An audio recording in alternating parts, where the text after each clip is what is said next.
The Power Up with Keith Withrow show is sponsored by Motor Coach Consulting International. Excellence in ground transportation.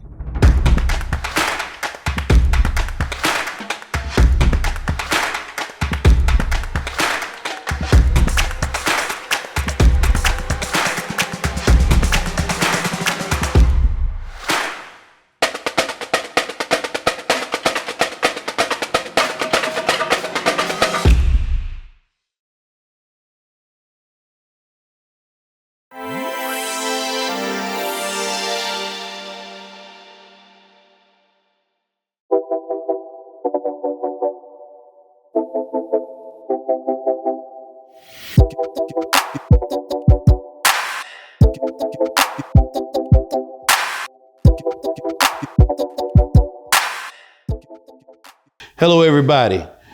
Welcome to Power Up with Keith Withrow, and we've got some great content for you today. We have Dr. Torre with us, man. What is she? A wife, a mother, an entrepreneur, business extraordinaire, therapist, coach, you name it. She's on the up and coming forefront. You all have probably seen her. But now we have her on this show today, man. And we got some real good stuff to discuss with her. So getting right to how you doing today, Dr. Torre. Excellent. All right. She's doing excellent. So, hey, man, you know, one of the things we like to talk about on this show are things that people go through in everyday life, you know, and she's a therapist. That was what you started off with, right? Yes. So in this day and time, man, there's a lot that goes on with business owners, you know, people with their careers, just life in general can be overwhelming and overbearing. Man, we're at war right now. As quiet as it's kept, we're actually at war right now. We've got 3 wars going on. We've got Iran, we've got Ukraine. And you know what? This country is in a conflict at war right now. And hopefully it won't get any worse after the election. But with all that being said, there's a lot of turmoil and there's a lot of things that's going on, man.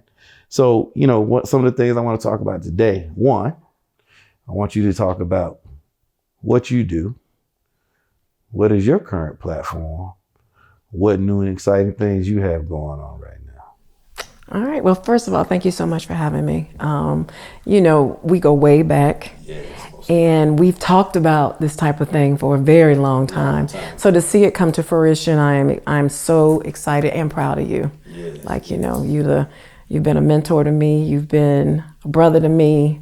You've been my own therapist sometimes, so I really appreciate it. Yes. Amen. Officially and unofficially. Right. Yes. So I am a native of Atlanta. Did all of my education and all of my preparation here in the city of Atlanta. I am a therapist, an author, a speaker. Truth be told, the most important role that I have right now is being a mom and being a wife. That's what I hold true and dear to my heart. But as far as my platform starting, I have been in mental health now a little under 20 years, been in private practice for 10 years. I've had an office in Buckhead, now I have an office in Vinings. I specialize in mood regulation, mindfulness therapy. I also am a financial therapist, which you and I can talk about a little bit in detail. Yeah. And the creator of Mindfully Me, which is my first therapeutic tool that I created last year in 2023 to help people who are not ready yet for therapy to get an understanding of anxiety and depression through a card playing deck game. That's pretty good. Yeah. So if anyone has ever seen some of the Power Up Man series that we have, you'll see where I've had some discussion, some deep discussion as it relates to depression. And as you already know, this show is based on being transparent. To me, transparency leads to truth. And transparency and truth, it leads to answers. And it leads to, healing. Yeah. Okay. And one of the things that I've been transparent about is that in the previous times, in my previous life, and even it could happen again, sometimes I have to watch myself that I don't go into a state of depression. Guess what? There's lots of people that talk about having depression. Now it used to be a thing that was, the elephant in the room, and the thing that was kept behind closed doors with family, especially with people of color. Yes. And, but now, and it's good to see where people are talking about it more openly, and it's nothing to be ashamed of, because there's a lot of people walking around, and this is your area of expertise, that are walking around every day that are depressed and they don't even know it. Yes. Am I right? Absolutely. Right. So if we want to elaborate on that a little bit. Yeah, I agree. I mean, when you're talking about the state of the world right now, I think not being depressed is more of a surprise than being depressed, to be honest. Wow. The face of depression now is basically African-American women. African-American women dealing with several roles that we carry, the pressures of being a lot of times single mothers, professionals, dealing with, I have so many clients that are corporate C-suite executive women, but they're depressed. Like, it's a lot of responsibility. It's a lot of pressure. And then not having work-life balance. Most people do not have adequate work-life balance. Yes. So when your life is not in balance and you're not making yourself a priority, which most people in this country aren't, because they're so busy making money or trying to. Wow. Mm-hmm. That's absolutely correct. Again, I said I'm transparent. So guess what? I've seen where you talked about maybe in one of your interviews, or even one of your pieces, you were talking about the alignment and the balance in life, right? Yeah. And you talked about how your career or your business being in alignment with your home life or your personal life, right? Mm-hmm. Yeah. That is absolutely correct. For you ones that may not know, I am a business owner, and I have been for most of my adult life. I've been partner in a family business over about 25 years now. I've had my business on my own. And one of the things I found even now in my 50s, now I'm telling my age, but that's fine, is that when you can have your business doing well, but if your personal life is not in order, of course you're not going to feel whole, because there's not balance. But what I find, when your personal life is in alignment and balanced, it makes your business life click along better as well. It can. Yeah. Because you throw yourself into it. Exactly. Yeah. It becomes your deflection. Absolutely. Absolutely. Yeah. Yeah.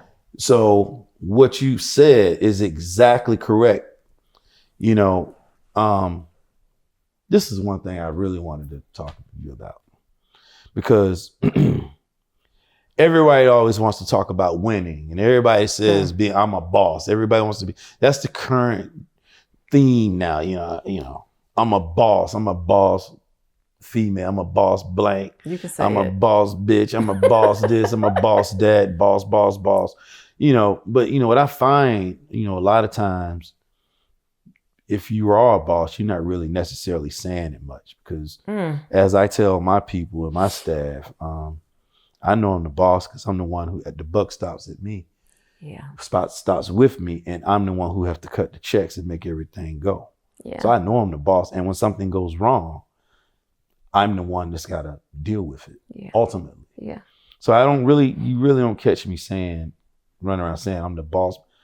Matter of fact, I instruct my staff to not even usually refer to you that way. Refer to me as the boss. Yeah. Or when someone comes around, I just happen to be working there. Right? Yeah. With that being said, with the new culture, putting emphasis on being a boss, by all means, I want to encourage people to have your own. Yeah. When you're built for it. One of the things I like to discuss with you, because I've seen with you've had a lot of commentary as relates to being a person let's just use it for a lack of a better term, a boss, right? Yeah. Let's talk about some of the things that come with that territory that a lot of people don't like to talk about. And one of those things is depression. Yes. A lot of times you feel lonely. Isolation. Yep. Because a lot of times you have a lot of people around you, but a lot of people that have attached themselves around you, and they may parade around as your friend or someone who's close, but they really have motives. Yes. Right? An agenda. And agendas, right? So there's a lot of loneliness sometimes you feel. Of course, the stress, the financial stress, and the stress even if you're doing well. That's what most people don't get. Even if you're doing well, there's a lot of stress that comes with that. Doing well because you want to keep same status. And you want to keep the status, and you want to elevate. You want to evolve even higher. So there's that pressure of movement, right? So talk to the people about how some of the things that I just mentioned and more, because you're a specialist in this area. Mm-hmm. Like how do you deal with it? Some of the things that you may deal with, some of the emotions, some of the feelings, as well as some of the antidotes is how to overcome some of this stuff. Okay.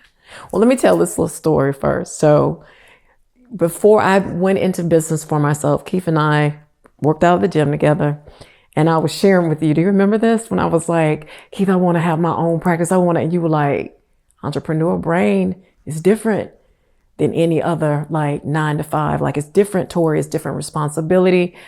And that stuck with me for a very long time. But I knew that I just did not want to be in that box of corporate America or in that box of a 9 to 5. That just did not seem, I didn't want to put my worth in somebody else's hands, right? Yes. And so, becoming an entrepreneur, going into business for myself allowed me to understand a few things. Yes, the depression is real.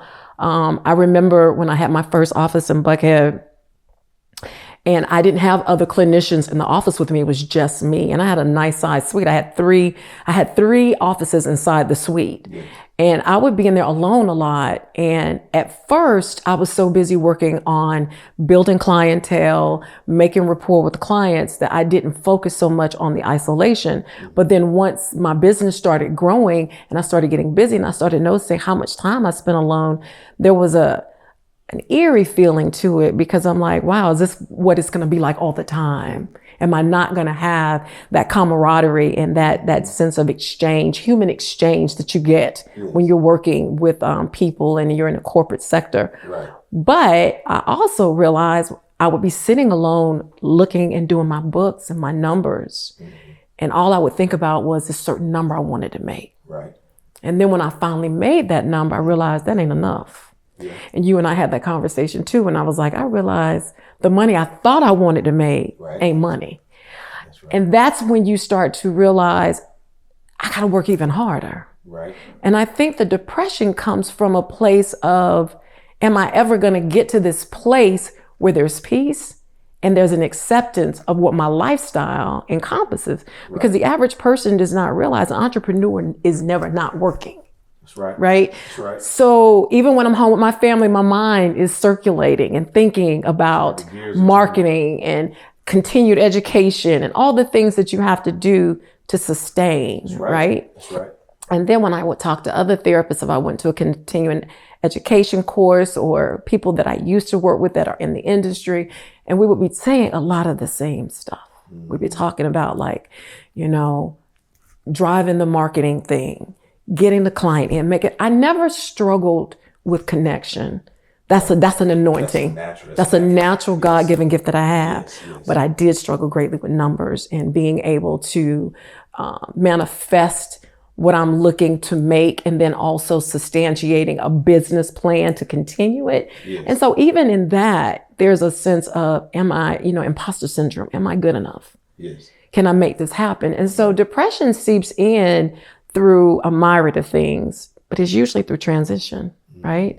So when we are transitioning, even when it's good transition, even when it's something that we say we want, the body and the mind are predicated on normalization.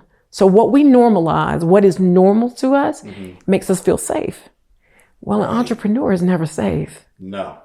We're never safe. We are always climbing. If you get too safe and you get in a stagnated state, that's a dangerous place to be. It is. Yes. And the thing is too, because of social media and because we follow other people in our industries, we have people that trailblaze that I want my business to look like that, or I want to have her image or whatever. We get this sense of imposter syndrome, and we get this sense of, am I good enough? Which drives mood disorder.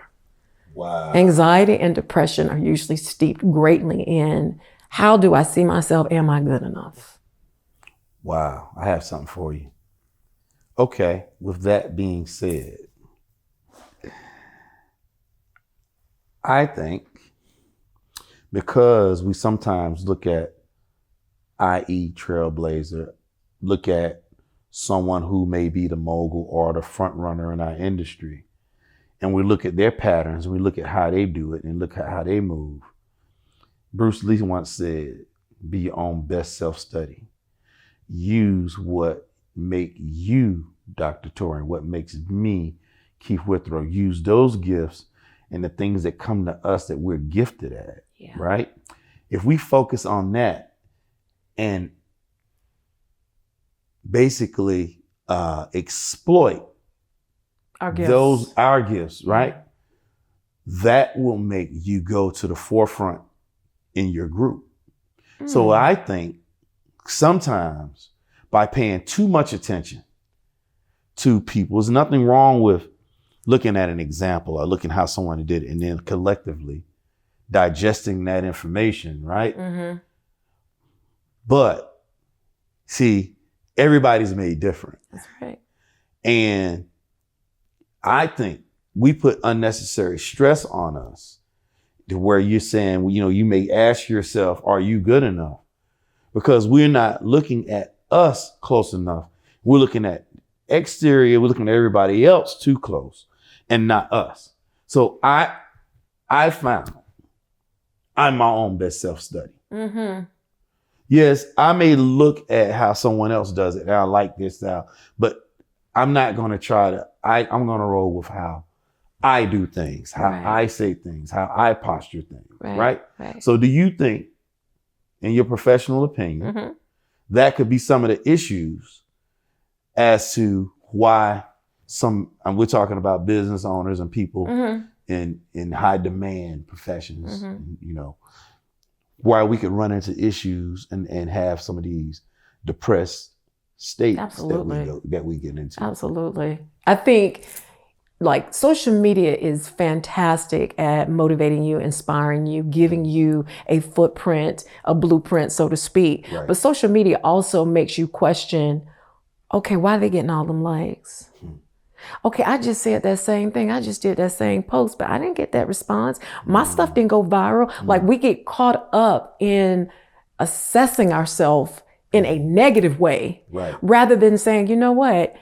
I'm putting out content to people that I think can utilize what I have to say. So if it's only one person, 10 people, 15 people that respond to what I put out there, I've touched someone. We're too caught up in the end result rather than the process.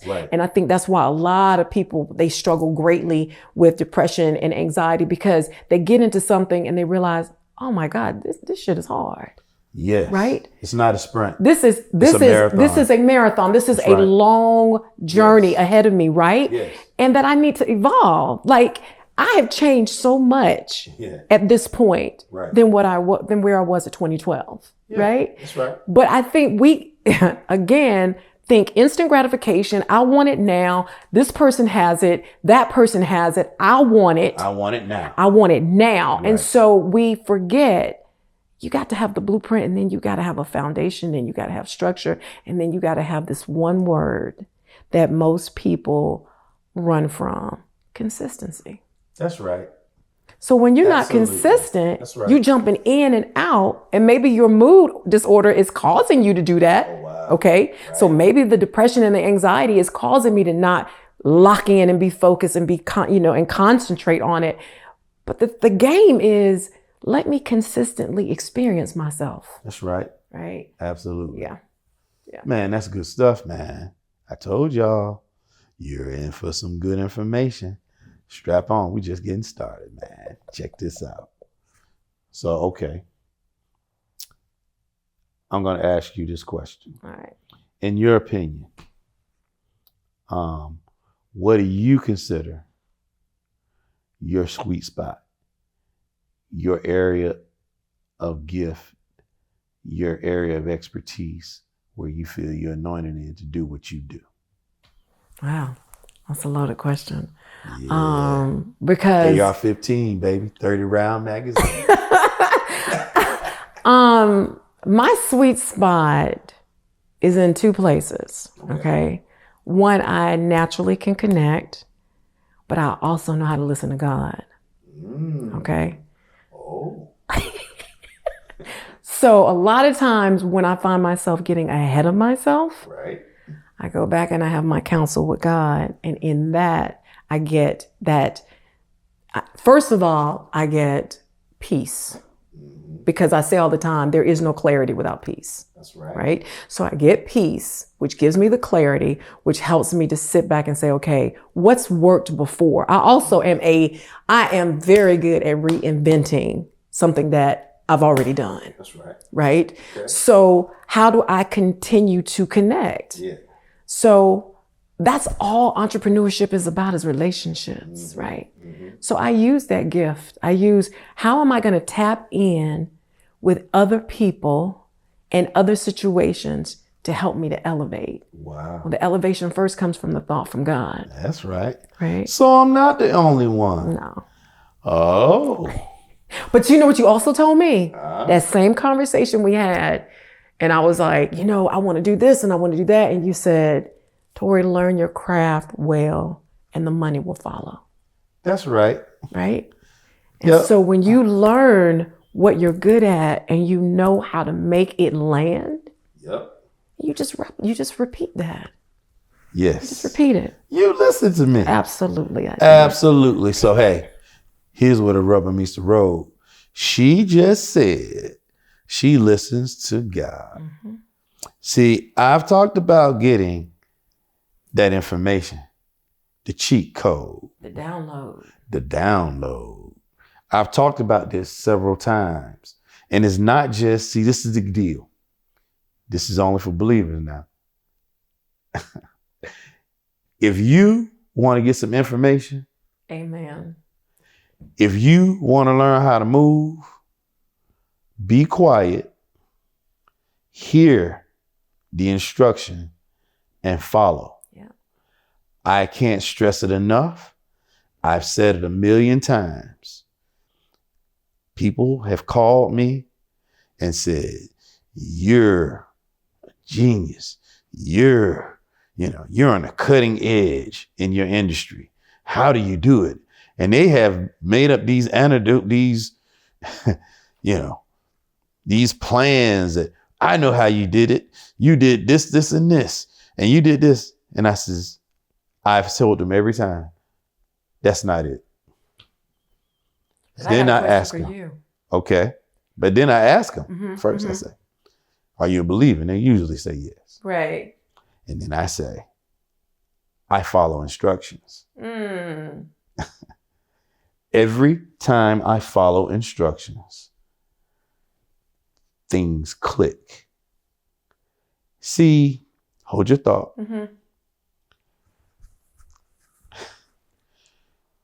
There's a journey. There's, like on an expressway, there's mile markers and exits. Right. On your journey, if you're on your right track, where are you supposed to be? Very important.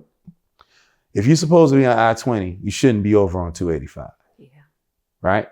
This is why it's important to understand what your gifts are, what you're supposed to be doing. Not this one, not that one, you. Yeah. I've said before, business people, this is for you as well. Listen, hear it. It will give you instruction. Not it, he. Yeah. Will give you instruction. And I've told my staff, don't try to figure out what happens here because the numbers will never, the math won't math. Yeah. Things won't make sense because things are different here. Yeah. Right? Yeah. And that's how I conduct business. I'm being truthful. I am consistent with integrity, professionalism, delivering on what I'm supposed to deliver, say what I mean and mean what I say. Yeah. Excellence, no mediocrity. Yeah. All of these things, I'm 35 years in. They will click. It's a marathon. And when it's time for them to click, they will click. That's deep. We could stay here all day on that. And people just need to understand that this is real. It's not just there's not a such thing as like your spiritual life and then your business life. Oh, come on. If you're a business owner, I would be scared to try to make it without the spiritual part. Amen. Because I already know what would happen. So it goes together. Matter of fact, it has to be deeply ingrained in what you do. Yeah. That don't mean you run around quoting scriptures with a great big Bible off the dining room table, off the living room table from grandma's house. No, I'm saying spiritually. I'm not saying religious. Yeah. Now, what was your question?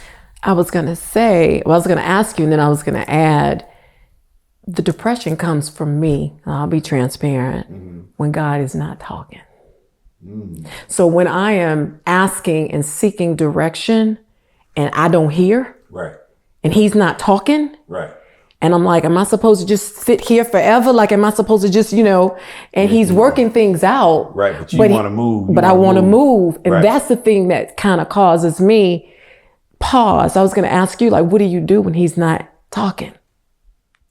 Remain diligent. See, sometimes you're not getting your next set of instructions because you're not where you're supposed to be on the expressway. You want to exit off at exit 20, but you still back here at exit 16. Yeah. So you waiting for another set of instructions, but you haven't even gotten to the objective. You may have missed a whole set of blessings, a whole contract. You missed being at the table on something big because you hadn't completed the mission that you already had assigned to you already. So sometimes we want to do things when we want to do it and they're not clicking the way we want them to click. But no, it's a process. Let's just be honest. Some of the deals that I've had and some of the things I've had happen and probably some things that will happen in the future. You have to be prepared for that. You have to have the infrastructure to handle it. See, if you don't have the proper infrastructure, meaning the support system, the mindset to handle what's coming, it'll be all screwed up when it comes. So that's why there's a process. For instance, contracts. Certain contracts I've seen that are huge contracts can generate a humongous amount of revenue, right? But sometimes I look at it and say, my infrastructure is not there yet. Now I could do a fast ramp up to try to meet the requirement, but this is when people usually get into trouble, okay? Because it's just too much at one time. So what I'll do, I've had contracts come around and I said, I'll let it slide. It might be a 4-year contract. By the time it comes around again in 4 years, my infrastructure will be ready. But right now, this is the deal. I'm not going to attack that because if I do, I'm going to come wrong. See, I got to hit on all cylinders when I come at it. When I get it, it's got to be right. It's got to be tight. So I've got to know I have the proper infrastructure to handle it. See? So sometimes people want to be greedy and they want all the money because, again, they want to run the sprint. But see, then they get in and they get over their head and they're screwed up. See, you know this. You can be done a great job. You could do very well for a long time. But the one time that it's screwed up, that's where all of the focus goes, right? Yes. So you can ruin yourself. In one moment. I've seen people go after something and make promises or something on a big deal that they couldn't handle and didn't have the proper infrastructure, and it destroyed them. I've seen it happen. People's like, wow, that guy had that contract. He don't have the right infrastructure. He can't handle it. And it will implode and it will destroy them and put them out of business. Let me say this. You get a contract with a major corporation. I've been blessed to have contracts with some of the biggest corporations on earth. Okay? These guys can put a small business out because not only will they not pay you, they will sue you and they will blackball you and they will destroy you. I've seen that happen to some people before. So I went in a little deep. I went deep down the rabbit hole. But as you can see, I am very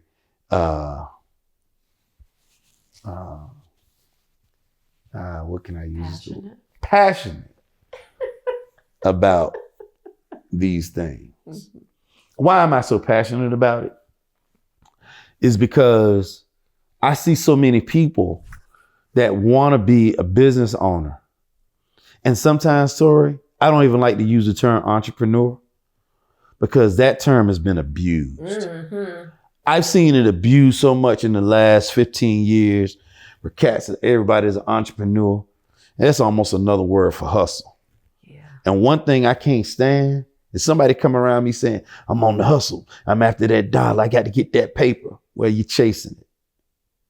It lets me know you're not stable, because if you're stable and you're dug in, it's coming to you. You don't chase. The opportunities will find you.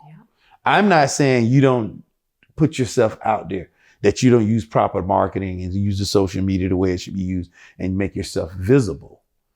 I'm saying that if your product is tight, it will find you. Your industry will find you.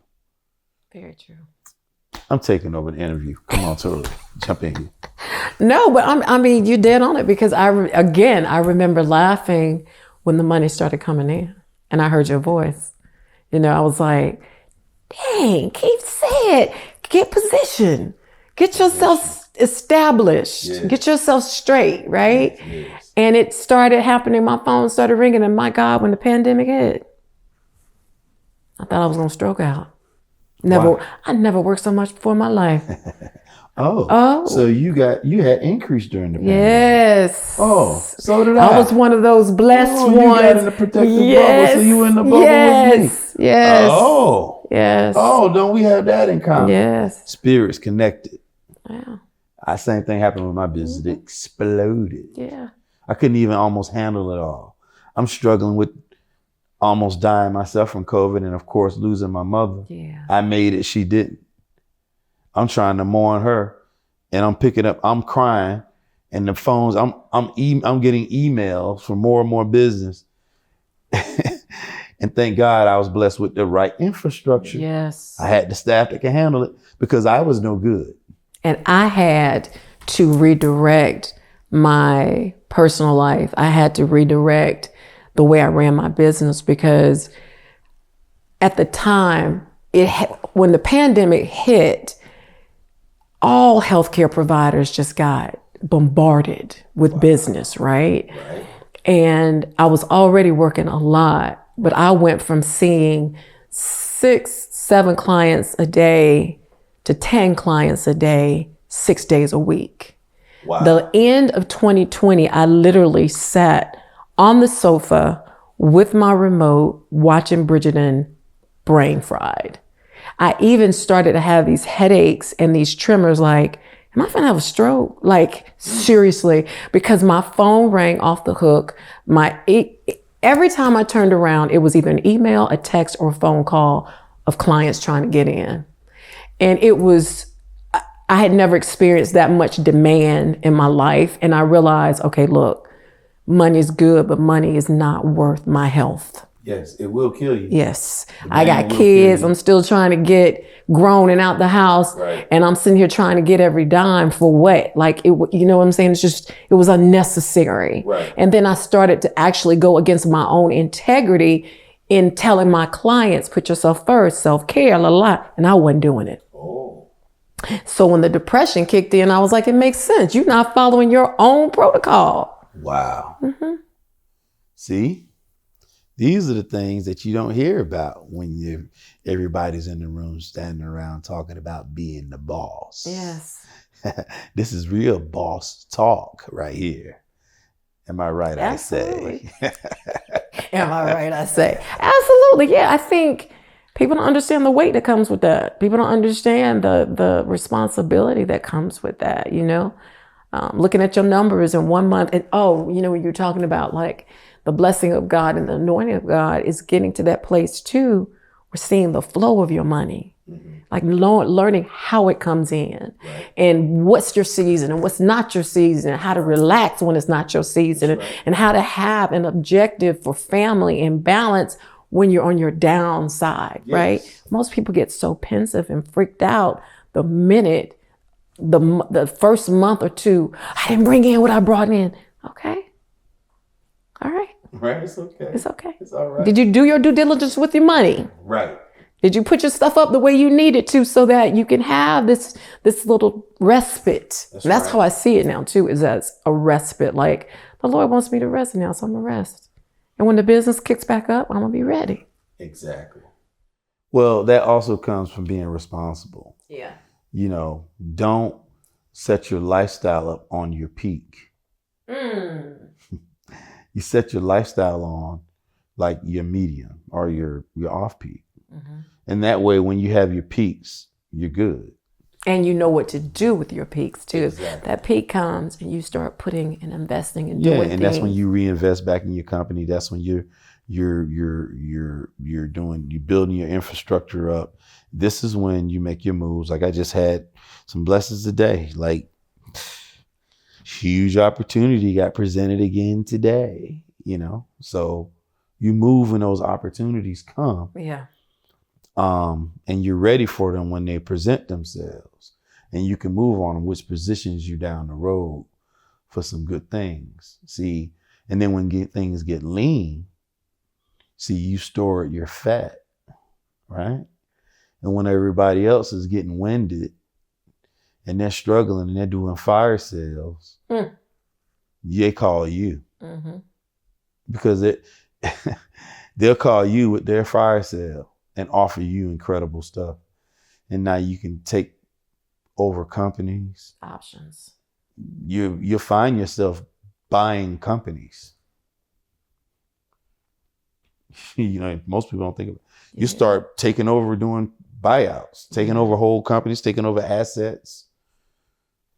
That's how God works a lot of times. But it's all about being in position. Yeah. And being obedient. Being obedient. All right, this is one for you. This is the one. The current state, you're a woman on the move. And you said that one of your most important missions in life was being a mother and a wife, right? You and I have been friends for a long time. And I know how you think as it relates. You're a more traditional minded woman. Yeah. But I like to kind of bring up, this is kind of off the business conversation. This is more on a social level.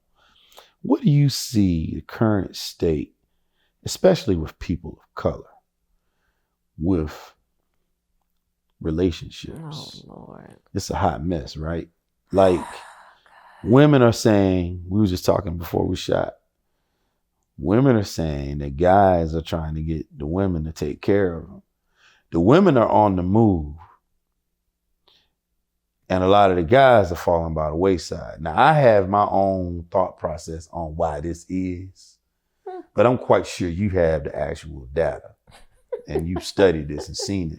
But I'm just, you who are actually one, have done lots of therapy to lots of couple and single people. Mm-hmm. And I've seen where your demographics were usually women from 19 to 65, 70, yeah. right? Women, but you have both, but Yeah. and it's changing rapidly. Right. Tell me, what's going on with the current state of the traditional family? Like, woman meets man, man, woman like one another, get married, procreate, make a family, do great things. Mm-hmm.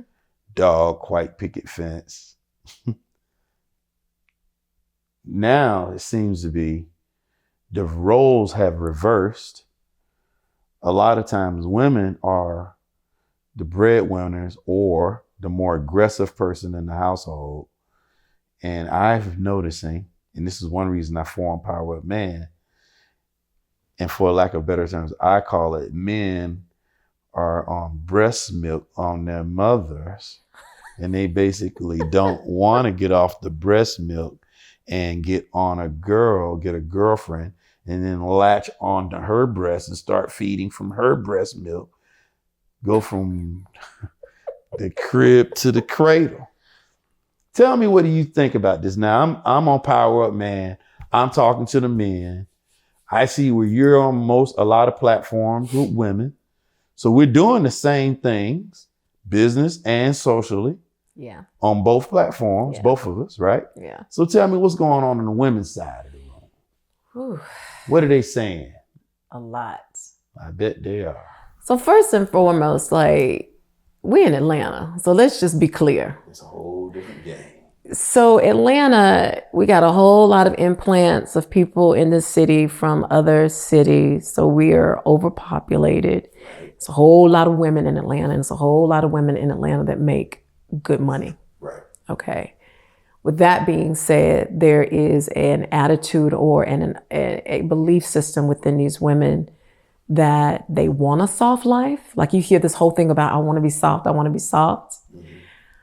But the truth of the matter is, to get to where you are professionally, you've had to be hard. You had to be hard. You've had to be hard, right? In corporate America, you got to be. And right. It's impossible to educate anybody and empower them and think that they're going to continue to be submissive. Mm-hmm. Unfortunately, in relationships, somebody got to submit. There has to be an ebb and a flow. There has to be a head and there has to be a follower. It has to happen, right? The beginning and the end, the head and the tail. But we have a lot of women now that think, I can pop my collar because I make a really good living. Right. And now you're going to do for me what you wanted me to do for you. Okay. So a man wanted a woman to be at home cooking, cleaning, make love when he wants to make love, be an arm piece, all of that. Women are now empowered and saying, I want the same thing. Oh. Okay. And with an attitude. Okay. like I'm entitled to this. I'm supposed to have this.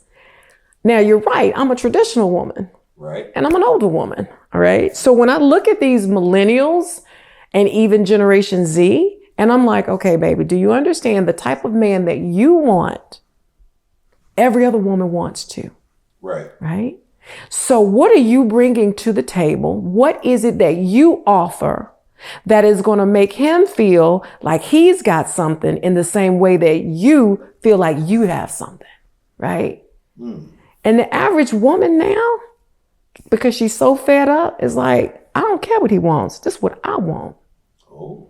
And that's the shift. That's the paradigm shift now, because what's happening is with women, it used to always be, what does this man want? I want to give it to him, la, la, la, la. Right. And I think our generation and on up still pretty much vibe like that. Like before we started shooting, I'm talking to your wife. Right. We're having that same conversation. And we're saying the same things. But these younger women, are from generations of single mothers. Mm-hmm. They have not been modeled how to be wives. That's right. They have not been modeled how to turn it on and turn it off. Right. I feel like our generation is the last generation that has had to know how to be that boss bitch and come home and say, well, my husband is home now. Let me cook and be his wife. Right. Even back in the day when Margaret Thatcher was the prime minister of Great Britain, That's right. she used to have her cutoff time, and she literally would say, I got to go home and cook for my husband. Prime minister. Right. All right. That mentality is squashed. Women are now like, I need you to cook for me. I need you to do.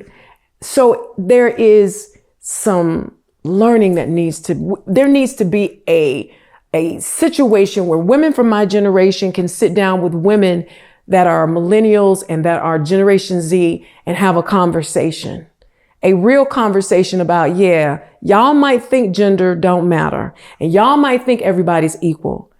But if we're going to talk from a biblical standpoint, which is where I always try to stand. That's out the window. That's out the window because nobody wants to look at what's a man, what's a woman, and the roles they're in. You want me to protect you, but you want me to be subservient. You want me, That's not in my household, but I'm saying in general, this is what's going on. Yeah, yeah. And just like I was sharing with your wife, the average woman wants to feel seen, safe, and pursued. But I think this younger generation, they want it all. Oh. There's no more compromise. So an alpha male, I mean, what does he do? Where does he fit in? He got to change. So the alpha male. So let's say alpha male fit in. Let's say we got an alpha male and an alpha female, right? And let's say that they are Generation Z, millennial, whatever. Right. There's got to be a conversation of, okay, where are you? What's your territory? What's your domain? And what's mine? Right. There needs to be some conversations about what are your expectations for what married life looks like. Nobody has expectations anymore. Nobody sits down and talks about that. Let me say it that way. Nobody sits down and talks about what it is they want. They expect it to just be rendered. Oh, I see. Right? Well, a lot of the people now are not even thinking about getting married. Exactly. Like marriage is not, you find somebody that, like, it seems like now you find a dude that you want to have a baby by. I want him to be a baby daddy. And then you let him impregnate you, right? And then you don't want him to be your husband. You just want the baby by him. So, maybe he's got the right features or something. I don't know. and then like nobody's like talking about like getting married. Like they don't believe in it. They don't think that marriage is sustainable. They don't believe that marriage makes you happy. They don't believe that marriage is the answer. Now, I do have still a lot of couples that do believe in that, but a lot of my single women, they're like, I was talking to a woman today and she was like, you know what? I am 41 years old now. I've never married. I don't think I'm ever going to have children. Beautiful woman, an executive. She actually consults and counsels. She consults and coaches C-suite professionals. And her issue is, you know what? If he's not this, it's like an array of things that he has to be. Mm. And I'm like, is that realistic? Mm. And nobody wants to build anymore. Everybody wants add water, stir, and it's ready. It's ready to go. Like ready to go right now. Marriage is about saying, I want you to witness my journey and I want to witness yours. Right. I want to help you build your dreams and I want you to help me build my dreams. Ain't nobody thinking about that. They want you rolling up with the double R. They want you you got to be in the Bugatti now. Yes. Nobody wants to wait it out. Nobody wants to, okay, we're going to set this up and then 5 years from now, we're going to do this. And no, it's like right now, I want this lifestyle. Mm. I need this lifestyle right now because this woman over here and this woman over here has it. There's no reason I shouldn't have it. Wow. Mm-hmm. So what I see down the road is we have a bunch of career-driven people, some women mostly, looks like, because a lot of the guys checking out. They're checked out, and a lot of the guys aren't like being productive. They're kind of like counterproductive. And why do you think that is?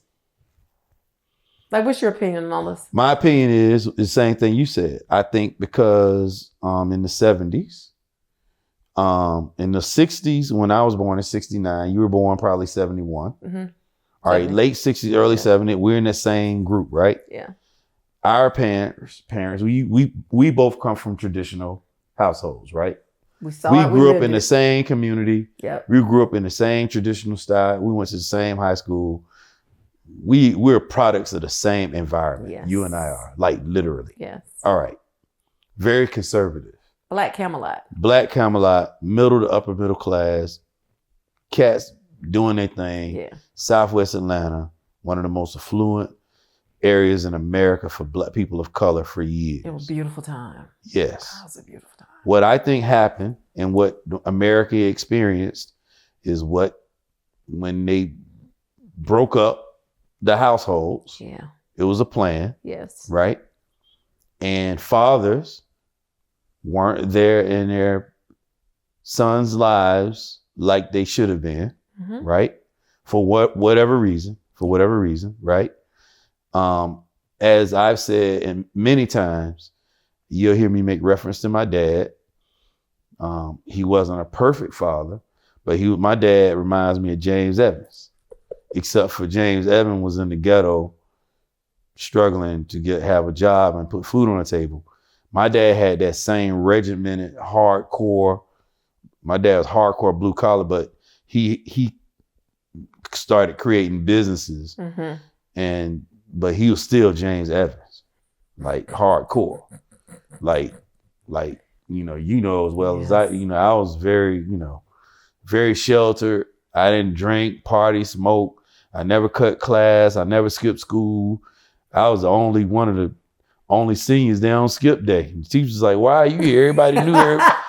And me and just a couple of nerds was the only one in school because I knew not to cut. Because my dad said, your job is to go to school, boy. If I ever find out that I never ever cut a class or skipped school ever in life. Right? Because I thought my dad would bury me somewhere out in the backyard somewhere. And, I believed it. Fear is good, isn't it? Yeah, fear is good. Fear is good. However, that regimented father in my life, even though he was hardcore, and in some ways it made me kind of extreme in a lot of areas. I know for a fact, not just him, but the other men that he would have in my life around me for me to look at. So I never seen a bunch of cats doing a bunch of drinking, gambling, smoking. Yeah. All I saw were hardworking men who had families, who believed in the Lord, who went to church, who took care of their business, their career, and their families, point blank, no hands down. I don't care if they had to work 2-3 jobs, whatever they had to do, they made it happen. That's all I seen around everybody that ever came around my family. And what you see is what you become. So I see some of these same men now. One of my mentors lived 2 doors down, was one of the first Black airline pilots for Delta Airlines. He was one of my mentors. I sat and watched him be something my daddy wasn't. My dad was all about work. He had no hobbies once I got to a certain age. Yeah. But when I was a younger child, my dad was in the cars. He had hot rods and stuff. Yeah. He would do that. But when he got into owning his own trucks and then got into the motor coach business, transportation, all he did was work. And he made me think like there was no laying around on a sofa on Sunday watching TV. The way I was raised is every minute that you're up and you're awake, you should be doing something constructive. Yeah. So I had to learn when I would see my neighbor 2 doors down, whom I talked to every 4 or 5 days. I'm going to call him because he's like 82 now. Oh, wow. I saw him as an airline pilot. I'd watch him some days. He would chill out and lay on the sofa and watch the game. I would see him come out with his golf clubs and go play golf. I would see him pull out with his boat and his Bronco and go fishing. I seen that aspect that my father didn't show me of, okay, this guy is successful. Balance. There you go. But he hunts, he fishes, he plays golf, he plays tennis. He does lay on the sofa and watch the game and take naps on Sunday. There's nothing wrong with it. I seen him do it and he's successful. Yeah. Right? Right. So now I'm starting to, kids pay a lot of attention. Yeah. I was a little nappy head kid. I was watching everything the men do. I knew who so-and-so had a side chick. I know so-and-so. I would watch all of that. Right? Yeah. So my point is you become a product. That's why I said on one of my episodes, women and men, be careful who, not only what you do, who do you let your children see? Yes. Who do you have around your house? Who's in your inner sanctum? Who's around your round table?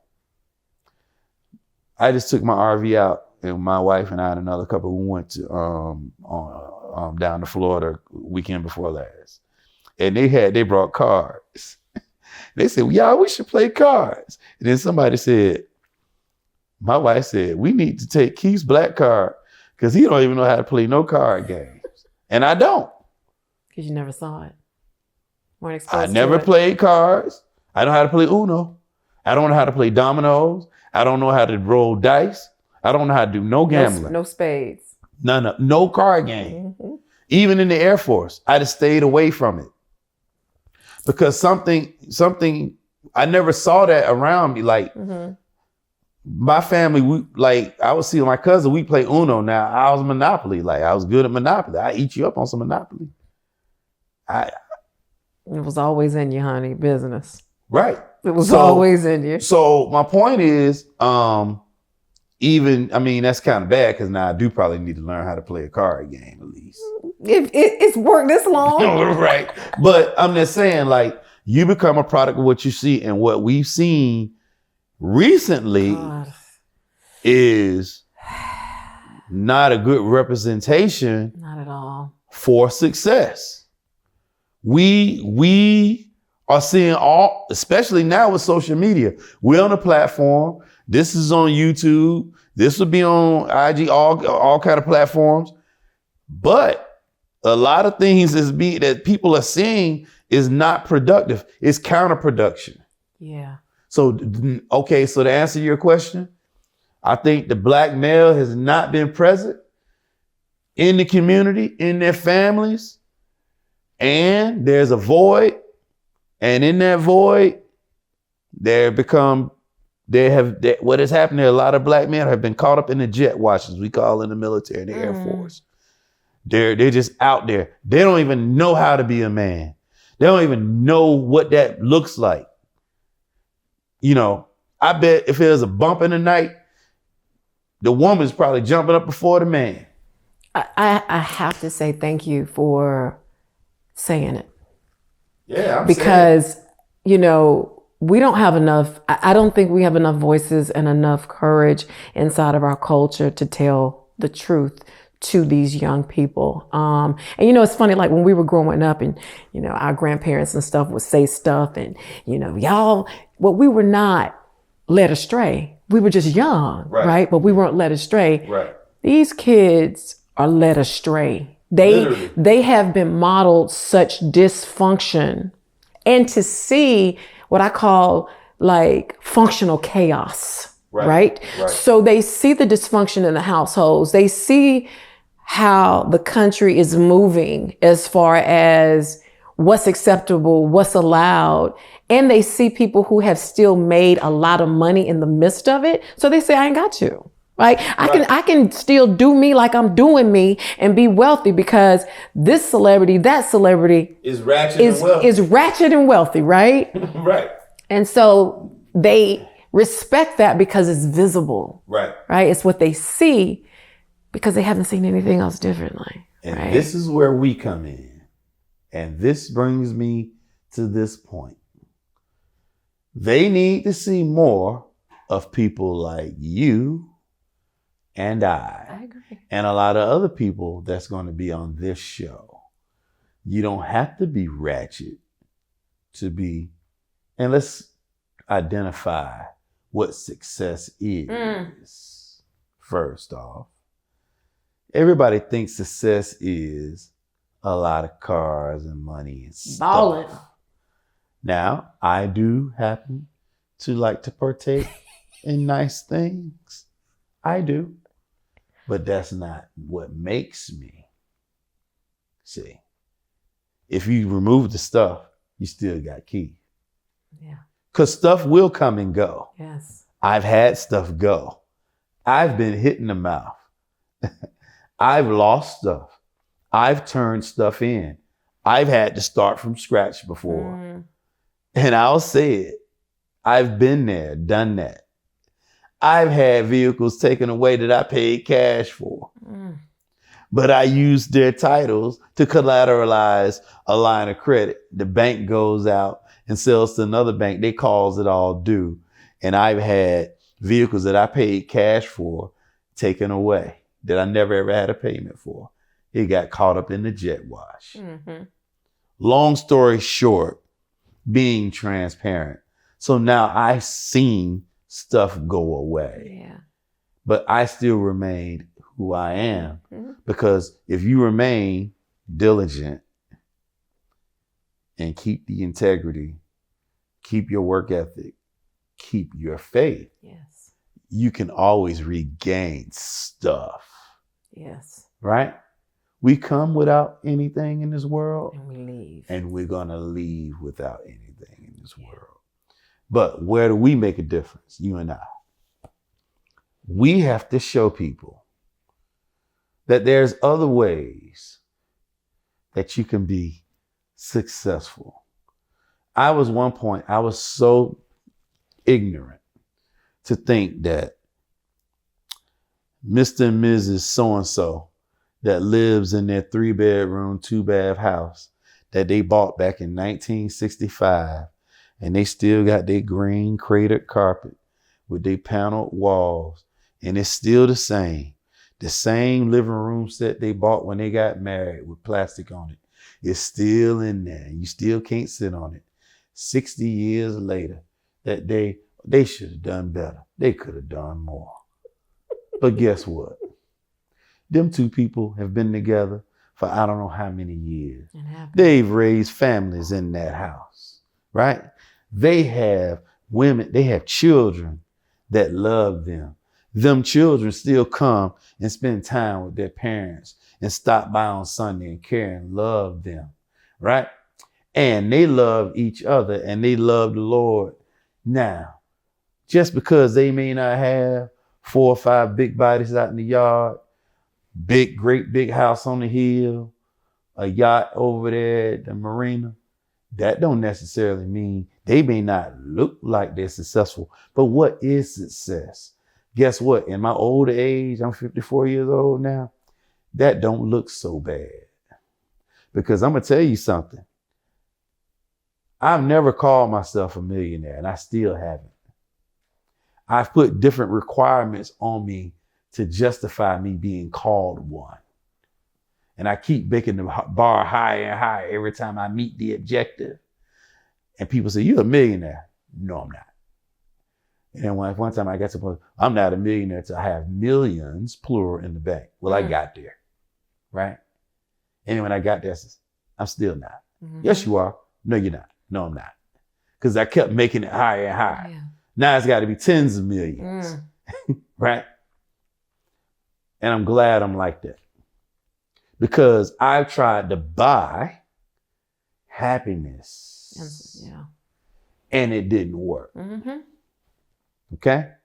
So the definition of success needs to be redefined, right? And what is that? We started. It always goes back comes around full circle. Knowing who you are, doing what you love, impacting people, having relationships, having a family, having people who care about you. Am I right? Absolutely. These are the things that I've, in my older age, are now holding near and dear to my heart as being successful. Right? I am the most happy and the most myself when I got both my kids sitting on the side of me watching a movie. When I am riding in one of my husband's vintage cars to Costco, just spending time with the people that I love. When I'm taking my mom somewhere that she wants to go, because I can now afford to take her wherever she wants to go. Like, those are the things that make me feel accomplished, successful, at peace. Yes. As complicated as life is, the most simplistic things in your life makes you the most happy. Yes. You hear that, don't you, people? You hear what success is? It's not always a 911, the Bugatti, the Rari. You know, it ain't that AMG 63 all the time, man. You know, we're sitting in a room with some cats that's been millionaires since they were teenagers. And they'll tell you, that don't do it. You know, what does it? Have some impact, man. Absolutely. Service. Like, use your gifts. Your gifts are not just for you.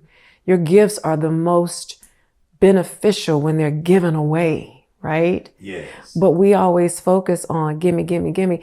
Most of the generation now, the younger generation, they can't even go and enjoy the things they like without recording it.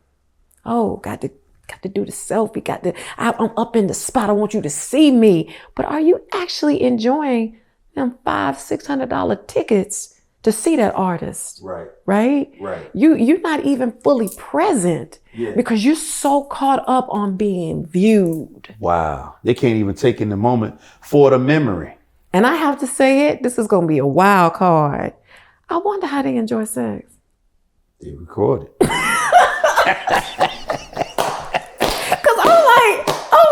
They record the most pleasurable thing. Videos up in the cloud, baby. In the world. They have to record it. They do record everything else. This is not trying to, slam dunk the younger generation. No, we're trying to help you. We're trying to get a connection. I'm your friend. I'm trying to your get friend. A connection. You know what I'm saying? Hey, look, man. We've had some hell of a discussion. Man, there's so much more I want to get into. Guess what? If Dr. Torre would ask, would do it, if she would feel free, I would like to put together a series in the future. I want to put together a series on like relationships. Okay. Let's do some series together. I think that we can bring some hell of a content. I believe for that too. all of you to see, man. Yeah. So with that being said, man, I'd like to say thank you for gracing Power Up Man show with your presence, Dr. Torre. I enjoyed it thoroughly. Man, this was great. You're great spirited. You're my sister. And I'm so proud of you. Girl, you doing that thing and you keep on doing it, man. I appreciate it. Thank you so much for having me. Oh, and man. I can't wait to see the end result for this for you. Oh, I we'll know be this back. is gonna be. Oh yeah, we're gonna do some good things, man. Yeah. So hey, man, we like to thank everybody for checking us out today. I hope everybody enjoyed, Power Up with Keith Withrow. Hey man, as we said before, there's a lot of incredible content coming your way. We're coming right back at you the next time. With all that being said, Power Up, baby. We out. We love you. The Power Up with Keith Withrow show is sponsored by Motor Coach Consulting International. Excellence in ground transportation.